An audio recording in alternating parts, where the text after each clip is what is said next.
Alright, for today's video ay mag-vlog tayo dito sa ating arrival sa may Puerto Galera. Kasi ang sinakyan natin fast crop, so ibig sabihin hindi pwedeng magstay sa pinakamataas, no, doon sa pinaka rough deck or al fresco area, open air. Kasi nga pwedeng mapadpad sa hangin, mahulog, so bawal ang mga pasahero doon, mga crew lamang. Kaya dito tayo sa baba, yan oh, kita niyo tong pictura. Kita niyo naman 'di ba sa aking tour review vlog and tour kanina. So ito yung abot ng ating camera. So ito pala yung kanilang dalampasigan, no. So Coserena, Coserena. Ano ibig sabihin yan? Is that restaurant? So yan na yung tanaw natin dito from afar. So mga hotel siguro yan sila, accommodation. So yun yung kanilang Gulfo, Pantalan ba? Well, since to private jet o ano ba tawag dyan, fast craft, so baka iba yung kanyang daungan. Hindi siya sa daungan ng mga barko, so hindi siya talaga sa pinakapantalan.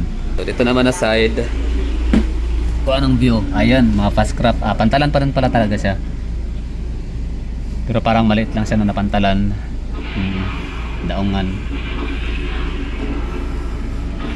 So 1 hour, time check tayo 5:37, so nalagpas lang ng 37 minutes late. Yan. So fast craft berth 4, ay sabihin yan. Okay, so labas na tayo.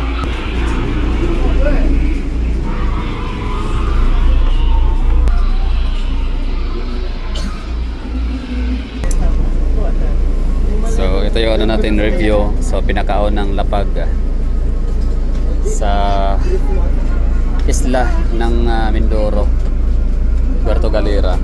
So wala akong idea, wala akong na-review or natanaw sa Wikipedia, sa Google Maps about sa geography ng Mimaropa or Mindoro muna, no, kung ano bang meron dito. So base doon sa mga nakita ko mga barko, mga destination, may Calapan. So naalala ko nga pala Calapan, Mindoro. So nakalimutan ko yun kasi pag sinabi Mindoro, ano ba yung merong agad-agad sa naisip ko.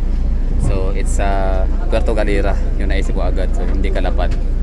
So hindi sana Calapan yung natin destination. Pero kanina naman ay naitanong ko doon sa mga nagtitinda ng ticket, daw, meron daw bus or jeep papuntang Calapan from Puerto Galera. I don't know Puerto Galera kung barangay ba siya, tourist spots, isla, o isa talaga siyang municipality. Pero sige lang, mamaya sasagutin ko rin yung aking katanungan. Kailangan ko lang ng Wikipedia. Okay na? Okay. So ganun pa rin taas, Stairway to Heaven. Alright, no? So ito yung pinaka Puerto Galera.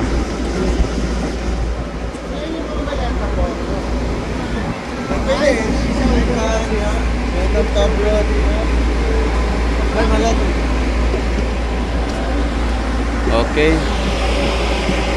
Ayun, nilagyan na nilang kaya wala yan eh. So welcome to Puerto Galera, Port of, yan.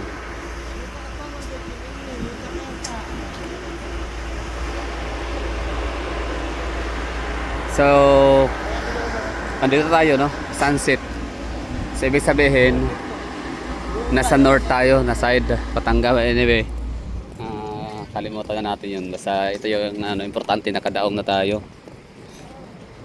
What matters most is na experience natin sumakay ng napakagandang fast craft na parang St. Peter na nagkabaliktad lang ang pagkasulat ng pangalan. St. Peter Post. The second.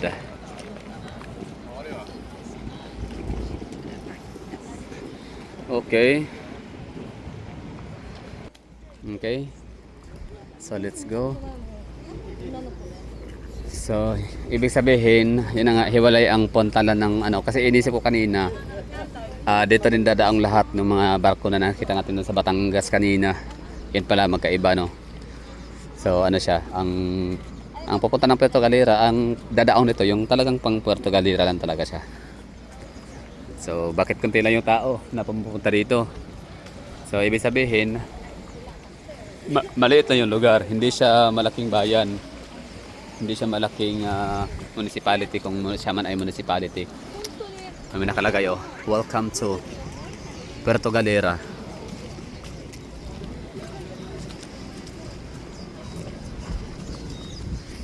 So let's go to Wikipedia. Selfie muna tayo. So ngayon, meron na tayong signal. I-search natin yung yung tungkol sa Puerto Galera, kung ito ba ay municipality, component city, or barangay lang siya.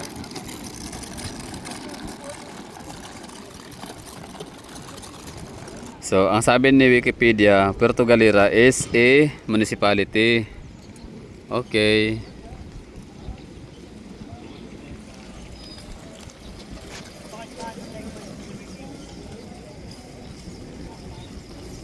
Ang sabi ni Wikipedia, Puerto Galera, officially the municipality of Puerto Galera. So, yun, confirmed. Munisipyo pala siya.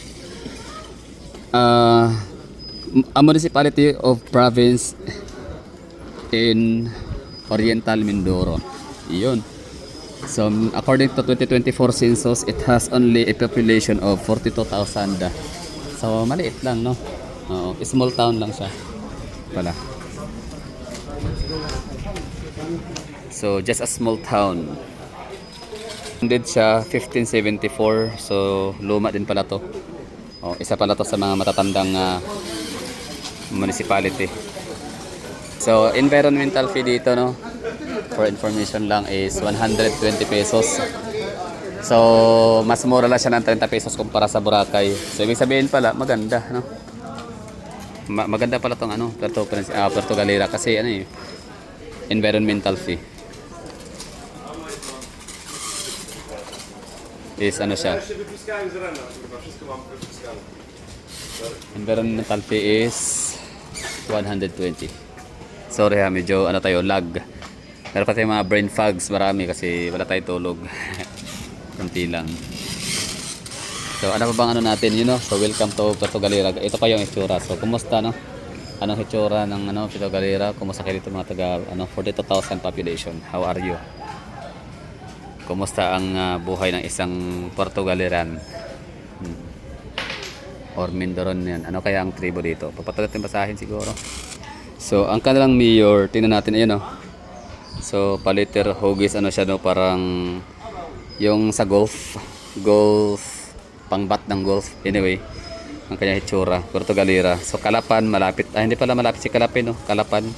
Yan may kalayuan. Pero baka pwede tayo magbus dyan bukas, tingnan natin. Abra de Ilog, ano pa ba? Yan pala yung sa, Pantalan, destination. Okay. Province of Oriental Mindoro, Mimaropa ang kanyang rehiyon, first district, 1574 founded, meron siyang 13 barangays. So tama lang, no? Small town talaga siya. Mayor Rocky Ilagan, Marlon Lopez ang vice mayor. Land area is 247.85 km squared. So yun, ang land size ni Puerto Galera ay 247 km squared. So kinonvert ko siya into hectares.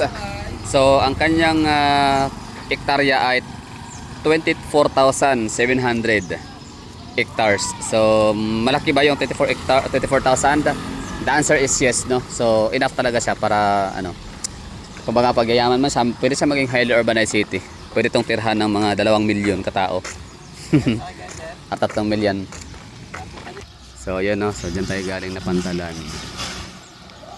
Okay, so madalas dito binabanggit ng mga driver ay White Beach daw.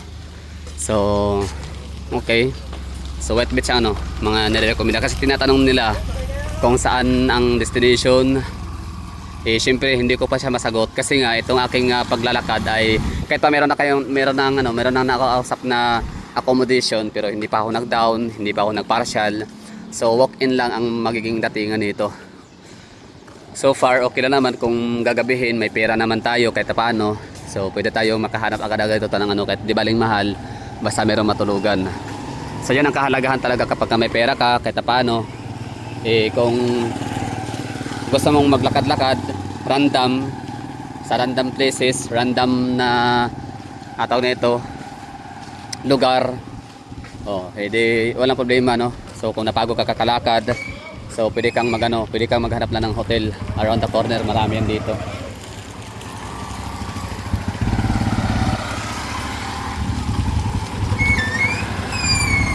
Okay. Alam niyo pala, isa rin sa rason ba't ako naglalakad dito para makahanap ako ng mini mart or grocery store para makabili ako ng gamit, sabon, shampoo, toothpaste, ano pa, no?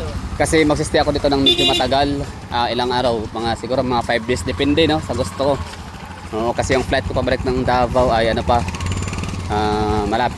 malayo pa. Ito na, grocery store, buti naman. So nakabili na tayo.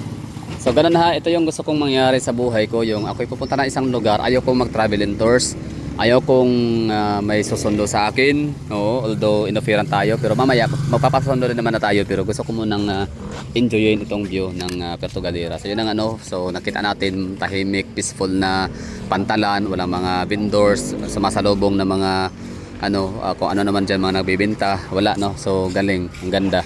So sa labas lang yun na may mga tricycle driver na, which is trabaho naman nila talaga yun para kikita sila kahit paano, no? So ngayon ang problema lang sa kanila ngayon, hindi ako interesadong sumakay kasi nga gusto ko maglakad. So gusto ko makita ang itsura ng lugar. Travelers din and restaurant, so marami, no? May mga travelers din sila dito. So small town lang siya, no? Anong municipality classification ba sila? Tingnan natin yung poverty incidence nila, kung mayaman ba ang lugar or mahirap. Kasi kapag isang lugar kasi is impoverished, mataas ang crime.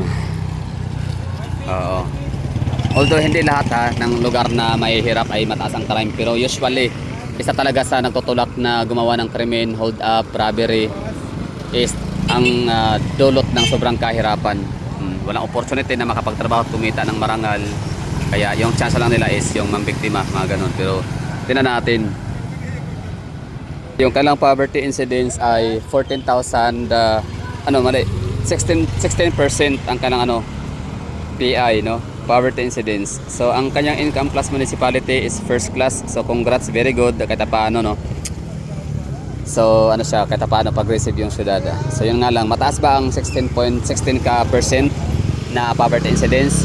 In fairness, mababa lang ito, no, para sa isang municipality na malayo sa city. So kasi mostly kasi sa mga remote or mga small towns, ang yung poverty incidence mataas, like mga 20%, 30%, worse is 40%, no. So yan, dangerous na siya. Pag naka-yellow, lalo pag naka-orange, what more kung nakapula. So far wala pa naman akong na-search sa Wikipedia na color pula ang poverty incidence. Kaya yun, delikado talaga yun. Yung alam niyo yung nakalimutan ko yung municipality sa Zamboanga del Norte ba yun or Zamboanga del Sur, na yung si Eastmond, yung Amerikano na nakapagpangasawa ng taga doon, na kinidnap ng Abu Sayyaf daw yun tapos namatay, natamaan siya sa tiyan or sa paa ba yun, tapos namatay. So bata pa lang yun, 27 years old, so kawawa. So namatay siya. So yung lugar na yun, nanay nung babae, ang napangasawa niya Muslim. So yung nanay nung babae talagang nakikiusap na sa lalaki na wag silang tumira doon, umalis sila sa lugar. Sila na bahala, basta kahit saan, dalhin niya anak niya, doon sila maninirahan kasi hindi sila safe sa lugar. So ayaw makinig nung tao, nung Amerikano. Hindi niya at saka may guts na siya, may instinct na siya na para siyang kinikidnapin. Marami siyang napapansin na tinitingnan siya, no, mga tao na tinitingnan siya, parang pinagmasdan siya, no, at parang sabi nga niya, parang tatago tayo kasi para akong kikidnapin, parang gano'n. So hindi niya pinapakinggan ang kanyang guts, yung kanyang instinct. So ngayon ang nangyari, ayun, nakidnap siya, patay. Anyway, so yun lang siguro ang natin dito. Maglalakad pa ba tayo? Kasi parang okay naman na, wala naman tayong dapat na i-explore o ano pa man, kasi nakabili na tayo ng kahit paano, shampoo, toothpaste, toothbrush, sabon, ganun. Kasi matagal tayo magstay dito. Pero lakad pa rin tayo sa unahan. Para mas marami tayong material, marami tayong maipakita sa inyo. So, pa right side tayo ha. Hindi ko alam kung dyan ba yung accommodation na nakausap natin. Tawagan kaya natin. Alas 6 na pala. So yun lang ha. Ang population nila 42,000, 42,000 katao. Para sa 24,700 hectares na land area. First class municipality. Tapos hindi mababa lang. Katamtama lang ang poverty incidence. Galing. So ibig sabihin mayayaman ang lugar. Kaya pala wala ka makikita ditong mga sorry ha kung hindi ako matapobre, syempre di ako mayaman na, di ako matapobre, pero pansin ko kasi yung isang lugar na mahirap, maraming mga naglalako ng mga mani, alam mo yung ganun, naglalako ng mga mani, magkano kasi income niyan, alam mo yun, yung wala sila ibang hanap buhay kaysa magtambay sa bahay, at least di baling barya-barya ang kikitain, basta meron silang ginagawa na pagkakakitaan, ganun, nagtitinda ng mga kung ano-ano, di ba? So, tsaka parang maayos ang lugar, in fairness. Malinis, arrange, di ba no? Tahimik ang Puerto Galera pala. Okay. Nice one. So wala pa tayo nakitang palengke, puro lang mga talipapa. Mga pisto-pistuhan lang. So baka ito na yung pinakapalengke nila. Pero siguro hindi no? Kasi ang public market kasi may kita yan sa wala pa rin. Lakad. Wala pa naisip. Asan ba banda yung White Beach papunta dito? Ano pala meron dito? Puerto Saba. Sige, salamat ha. So yun so panigurado ang palengke, malapit yan. City Hall, ang munisipyo, Plaza, High School, Central Elementary School, Funeral Homes, Cathedral, Public Market. So yun, magkakalapit yung mga yun. Cementerio din. So within the vicinity of town proper. Yun. So para ito na nga yung pinakapalengke nila, no? Yung settings lang is nasa gilid. Okay. Welcome to Puerto Galera. So asan kaya munisipyo nila dito? Municipal Hall.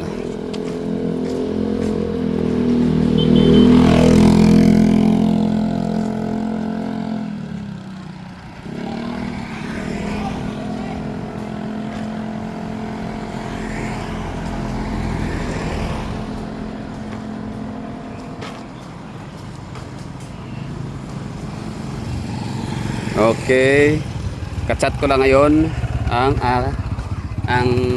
ating tutulugan.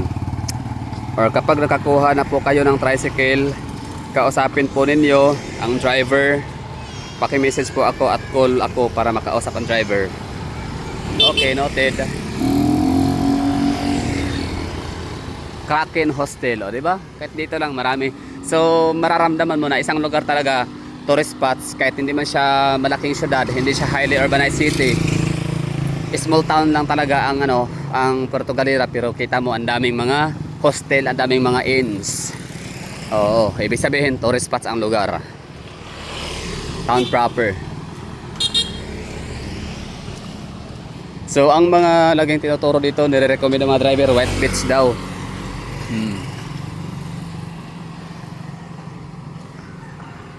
Bali, hiwalay pala. So yung municipal hall nila dito daw pataas sa taas. So dito yung daanan So parang nasa bundok. Tapos yung naman, yung public market nila, Central Elementary School, National High School, Cathedral, Plaza. So matatagpuan, di pala nabanggit Plaza. So matatagpuan daw sa bayan. So kung dito tayo papuntang White Beach, ito pala ay White Beach pa ang direksyon. Dito naman ay papuntang Puerto Sabang. Tapos bayan daw ang tawag. So nasa bayan ang ang Central Elementary School, nasa bayan ang National High School, nasa bayan ang Public Market. So ibig sabihin, ang kanilang bayan ay hindi doon matatagpuan ang Municipal Hall. So dito daw papunta. Yun, yun, Municipal Hall. Baka yun na yun. Kita natin dito. Zoom in natin para makita nyo rin yung nakikita ko dito. Pero daw sure ako, ito ba yung Municipal Hall? Yan. Parang bahay yan Anyway, never mind. Petron.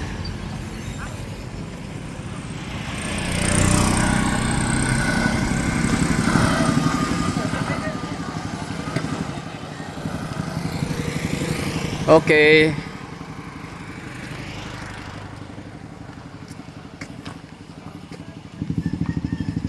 So ang travel dito, biyahe hanggang alas 4:30 lang talaga yung pinaka last trip. Yun yung nasakyan ho natin. And first trip hindi natin na itanong kung kailan. So mamaya follow up update natin yan, no? Kung baka kasi magtanong, tatanong ko yung may-ari ng accommodation kung anong oras ang first trip. Kasi dito pala pag hindi mo magustuhan, ganyan ito para ayaw ko na pala mag-Puerto Galera. May emergency sa Manila. So no need mo na umuwi. Wala kang choice kundi magantay ka lang kinaumagahan. First trip. Kasi wala nang masasakyan. Hindi 24/7. As 24/7 ang pagtawid sa Batangas. So okay na siguro tayo dito. Maraming thank you sa mga nanonood. So palayo na tayo ng palayo. Pakunti ng pakunti yung mga bahay. Wala na mga tindahan. Kaya okay na. We're done. Bye bye, endingats.